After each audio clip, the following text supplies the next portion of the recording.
आदरणीय chairman sir, उच्च न्यायालय और उच्चतम न्यायालय न्यायाधीश वेतन और सेवा शर्ती संशोधन विधेयक 221, इसके ऊपर मेरे विचार व्यक्त करने के लिए मैं खड़ा हूँ। सभी अंग्रेजी में बोले, मैं जानबूझकर हिंदी में बोलूँगा क्योंकि देश की भाषा, ऐसा मैं सोचता हूँ, संवाद की भाषा। क्योंकि मेरा गरीब आदमी जब कोर्ट में जाता है तो उसे उस राज्य में अपनी भाषा में कोर्ट में बोलना पड़ता है। अब आप कह रहे थे जुडिशियल सिस्टम बनाओ, जुडिशियल तो सर्विस बनाओ, तो जुडिशियल सर्विस में अगर क्या होगा, तो जुडिशियल सर्विस में अगर उसको चेन्नई में काम करना है तो उसे तमिल आना पड़ेगा। यहाँ से पढ़ के यहाँ से सिलेट होकर जाएगा, वहाँ तमिल नहीं आएगा, क्या करेगा? तो ये भी तो सोचना पड़ेगा। तो ये इतनी सोच दे रहा हूँ, बाकी कुछ नहीं बोल रहा हूँ। तो बस सर, मैं पेंशन की बात आई है, मैं स्वागत करता हूँ। कभी कभी मुझे 2-3 विषय है, डिफेंस, हमारे टीचर्स, प्रोफेसर्स और हमारी जुडिशरी, इनके वेतन, सेवा शर्तियाँ और पेंशन, इस मामले में जितना जल्द हो सके उतना जल्द निर्णय लेना चाहिए। टीचर अगर दुखी है तो नई पीढ़ी नहीं बनेगी।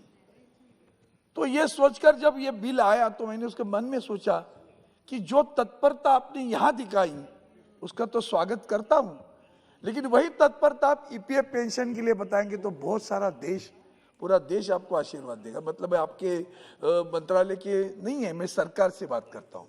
सरकार ने अगर ये तत्परता यहाँ बताई है पेंशन वृद्धि करने की, और 80 साल के बाद में पूरा होने के बाद में जो पेंशन की वृद्धि होगी, अगर कुटुंब पेंशन होगी तो उसमें भी वृद्धि होगी, 20%, 40%, 100% जगह। उसी तरह वहां भी होना चाहिए। ईपीएफ पेंशन की बात करके करके हम थक गए। मुझे कभी कभी लगता है कि ये सारी चीजें हम जब करते तो ये, मेरे पास जो डाटा आया सभी ने बताया, वो अंग्रेजी में कितने लोगों को समझ में आया मुझे नहीं मालूम, लेकिन देश में आज 4.60 करोड़ केसेस पेंडिंग है। न्यायालय में 5,596 पद रिक्त हैं। अब ऐसी स्थिति में हमें न्याय कैसे मिलेगा, वो सबसे पहली बात है। जब हम उनकी वेतन की बात कर रहे हैं, वृद्धि की बात कर रहे हैं, पेंशन की बात कर रहे हैं, न्याय की बात कौन करेगा? आज न्याय मिलता है कि नहीं?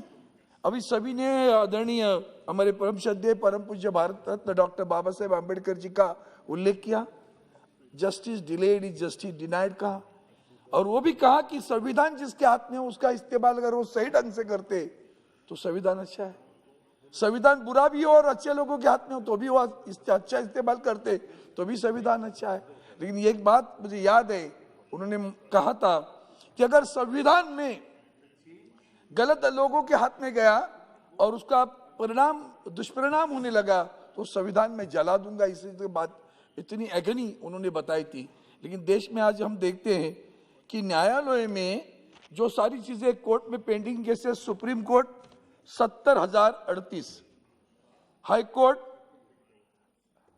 58,69,285, लोअर कोर्ट 4,94,04,405।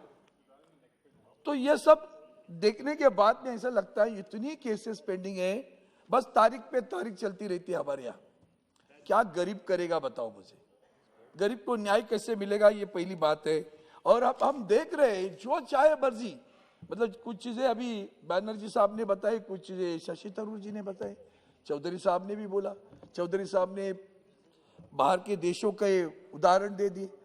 ये सारे उदाहरण जब सामने आते हैं तो मेरा देश कहाँ है? सब तो पूछो तो मुझे लगता है मेरा देश उनके सबसे अच्छा है।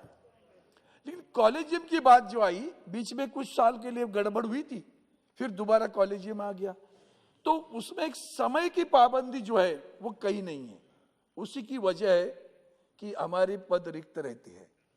जब भी पद रिक्त हुआ तो पद, अगर गवर्नमेंट सर्विसेज में है हम लोग तो किसी को हम डेप्यूटेशन पे तो भेजते हैं, we deploy depute, either of the things we do, but we are not doing either of the things. और इसीलिए हमारा वेटिंग लिस्ट होना चाहिए था उल्टा। कॉलेजियम के पास एक वेटिंग लिस्ट हो, who are the judges who can be who can be appointed as a judges in the High Court and the Supreme Court, or who desire to go for that, let them take whatever the exams, interviews, whatever is conducted, let them take it. लेकिन क्या हमें न्याय मिलता है? Sir, मैं बहुत दुख से कहता हूं, हमारे महाराष्ट्र का बॉर्डर इश्यू है। महाराष्ट्र, बेळगाव, कारवार, निपाणी, भालकी, बिदर, संविधान ने बताया भाषा के अनुसार प्रांतों की रचना होगी। प्रांतों की रचना हुई, महाराष्ट्र को लड़ना पड़ा। 106 लोगों ने अपनी प्राणाहुति देने के बाद में मई 1960 में 1952 में श्रद्धेय अंबेडकर जी ने संविधान सौंपा 26 जनवरी, और उसके बाद में 1960 में महाराष्ट्र बना, लड़ने के बाद में।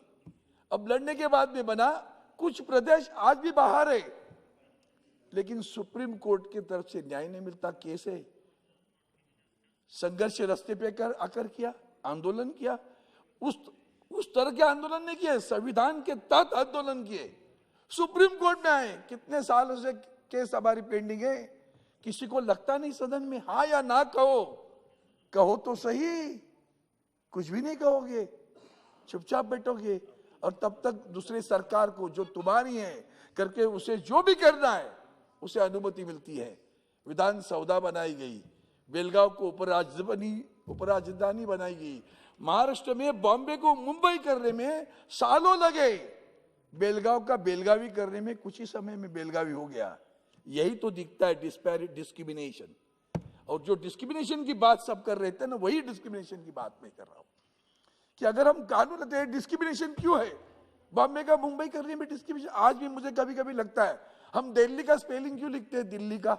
दिल्ली तो कहते हैं दिल्ली में आया हूं, तो DELHI क्यों लिखते हैं?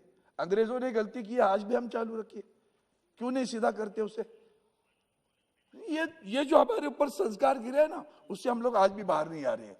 वो न्याय आज तक नहीं मिला।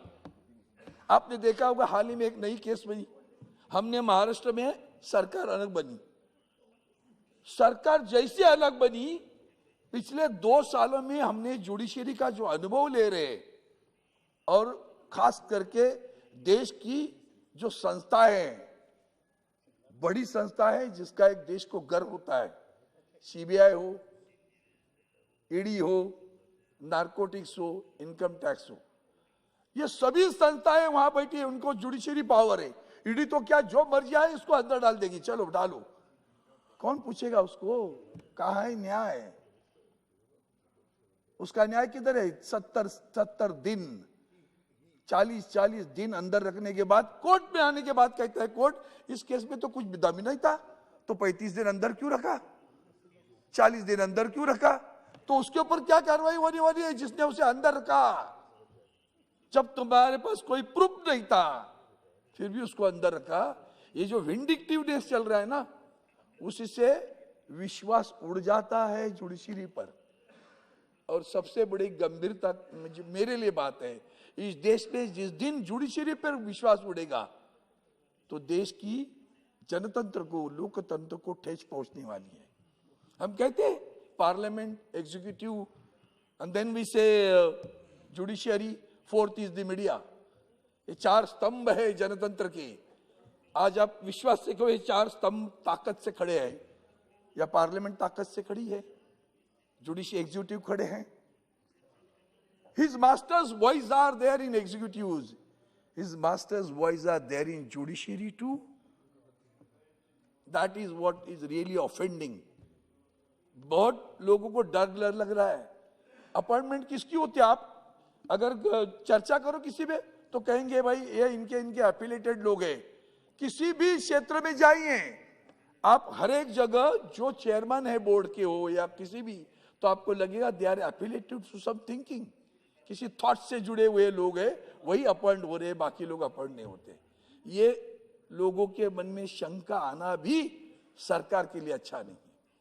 सबका साथ, सबका विकास, सबका विश्वास, अंडरलाइन दिस वर्ड, सबका विश्वास।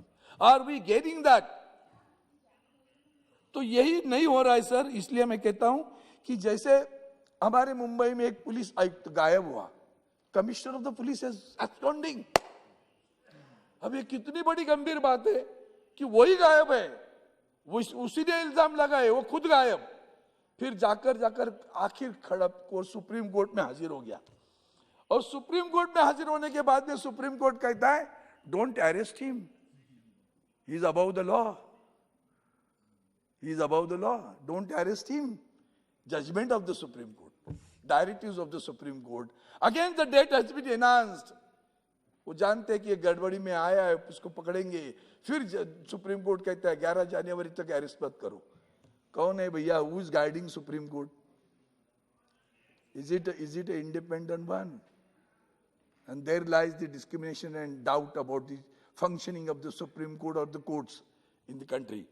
और इसीलिए ये जो संस्थाएं की बात की मैंने, सीमा प्रश्न की बात की, जस्टिस डिलेट की बात की, आप ये देखा एक विषय को मैं बहुत गंभीरता से ले रहा हूं। सभी ने वही कहा। वैसे तो मैंने पहले भी देखा था, मैं कोई ट्रेड यूनियन में थोड़ा बहुत काम करता था, तो जहां चेयरमैन सर एकाध कंपनी का चेयरमैन, पब्लिक सेक्टर का चेयरमैन अगर रिटायर्ड होता है तो he should not join the company which is against the interest of the old company where he was working. It didn't happen so. ये यहां से बीएसएनएल से निकले और जहां कॉम्पिटिटिव कंपनी वही बीएसएनएल को मारने लगी, उसके जाके अधिकारी बन गए। कूलिंग पार्ट होना चाहिए कि नहीं होना चाहिए? Same thing should be made applicable to the जजेस of the supreme court too. मुझे तो डिवैल्यूशन लग रहा है कि गोगोई जैसे सुप्रीम कोर्ट के जस्टिस राज्यसभा के मेंबर बन जाते हैं, और वो खुद आकर यहाँ कहते हैं, उन्हें पूछा गया कि क्या आपके सुप्रीम कोर्ट में जाएंगे, किसी मामले में पूछा गया तो उन्होंने कहा नहीं, मुझे नहीं लगता वहां जाके मुझे न्याय मिलेगा। It is his statement. The chief justice of India after retiring and joining as a Rajya Sabha member says I don't have a faith in the supreme court that they will deliver the justice to me. It means he has experienced something else. He himself may not have delivered the justice. There lies the issue. और इसीलिए मुझे लगता है इस विषय को गंभीरता से लेना चाहिए। आप देखिए इलेक्शन कमीशन अभी जो मर्जी आए, यहाँ तो एम्पिरिकल डाटा की बात हो रही थी, आज भी कल भी सुप्रीम कोर्ट ने दे दिया वो डाटा लेके, तब तक दोबारा ओबीसी का रिजर्वेशन होगा। यहाँ से एम्पिरिकल डाटा नहीं, वहां से भी एम्पिरिकल डाटा नहीं। अब इलेक्शन कमीशन के पास आप देखिए, ऋषिकांत जी आप हो, जब हम विपक्ष में थे तभी भी हमने अनुभव किया, आज भी अनुभव कर रहे। चेयरमैन सर, कितनी केसेस इलेक्शन की कोर्ट में जाती हैं और झूठे जात का प्रमाण पत्र, झूठे मतलब हिसाब ज्यादा हुआ, खर्चा ज्यादा किया, excessive expenditure, it is been said by the officer itself. Returning officer is saying this man is Arvind Sawant has crossed the limit of the expenditure and he should be expelled. आप believe नहीं करके उसने कहने के बाद में भी election commission निर्णय ले लेता।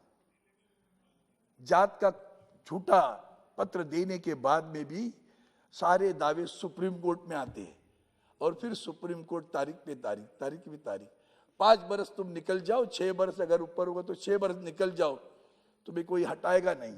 कहां है जस्टिस? कहां है जस्टिस? और इसलिए मैं कहता हूं, आपने ये लाया ना, तो मेरा इसी पे मुद्दे है, न्याय मिलना चाहिए।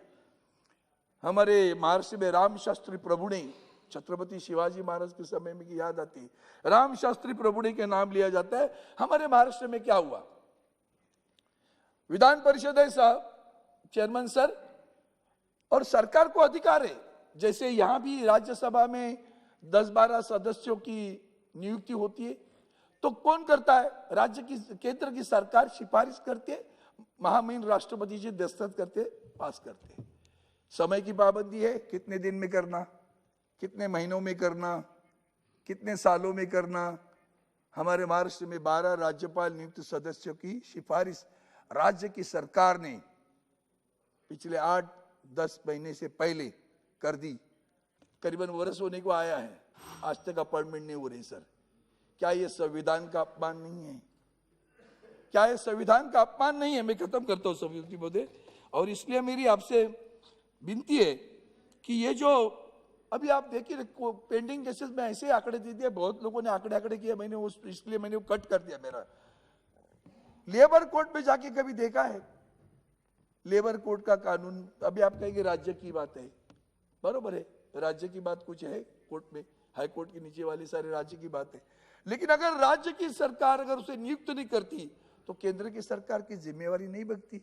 सबका साथ, सबका विश्वास, उनको न्याय देना है, न्याय नहीं मिल रहा है, जज ही नहीं है कोर्ट में। यहां भी तो 403 कम है सुप्रीम कोर्ट में। तो मेरी आपसे प्रार्थना है, इस बिल को तो सपोर्ट करता हूं, लेकिन यही संवेदना ईपीएफ पेंशन के लिए जताओ, क्योंकि आगे चलकर अभी जो नए रिक्रूट होंगे यहां भी पार्लियामेंट में 2004 साल के बाद भी जो रिक्रूट होने वाले सरकार में, उन्हें गवर्नमेंट पेंशन नहीं है। वहां भी सुप्रीम कोर्ट ने निर्णय दे दिया सर, एक सेकंड सर, सुप्रीम कोर्ट ने निर्णय दे दिया, उसका अमल आज भी नहीं हो रहा है। काहे की बात है। इसलिए मैं इस बिल को सपोर्ट तो करता हूं, पर कहता हूं यही संवेदना हर जगह आप दिखाएंगे तो बहुत अच्छा होगा, सरकार के लिए भी, जनता के लिए। धन्यवाद सर। Thank you.